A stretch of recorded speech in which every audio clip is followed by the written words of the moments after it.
এগুলো ফালাই দিয়ে আসতে হবে। এগুলো বলার সাহস কোথা থেকে পান? আমি তো মনে করি গাজীপুরের কাশিমপুর মুসলমানের ঘাঁটি। এই কাশিমপুরে 95% মুসলমান।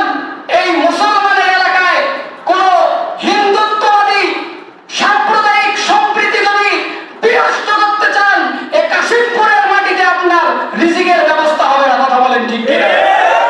হ্যাঁ আমার এজন্য আমাদেরকে সাবধান থাকতে হবে এবং আমাদের যারা মুসলমান তৌহিদি জনতা আছে তারা এক আছে, আলহামদুলিল্লাহ।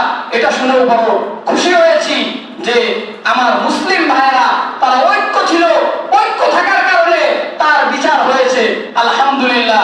এরপরও যদি কেউ এখান থেকে সাবধান হয়ে যেতে হবে, এরপরও যেন এগুলো কোনো বিষয় না হয়।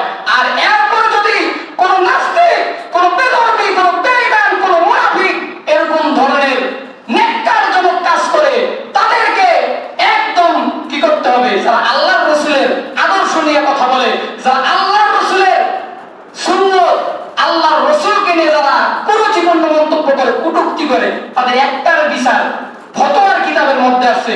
সমস্ত ফুকাহায়ে কেরাম, সমস্ত উলামায়ে কেরাম সবাই একমত, সমস্ত ইমামগণ একমত, যারা আল্লাহর রাসূলকে নিয়ে খারাপ মন্তব্য করবে তাদের একটাই শাস্তি, কতল। মান সাব্বা নাবিয়ান ফাকাতুলু, তাদের একটাই বিচার, তাদেরকে কতল করা। প্রিয় ভাইরা আমার, তাই আসুন আমরা আমাদের ঈমানকে মজবুত করি, ঈমানকে মজবুত করে সামনের দিকে আগাবো এবং আল্লাহ পাক হলেন রহমান, আল্লাহর এই রহমানি গুণের মধ্যে চলে যাব। আমরা অনেকে গুনাহ করে ফেলেছি, আল্লাহর দরবারে তওবা করব।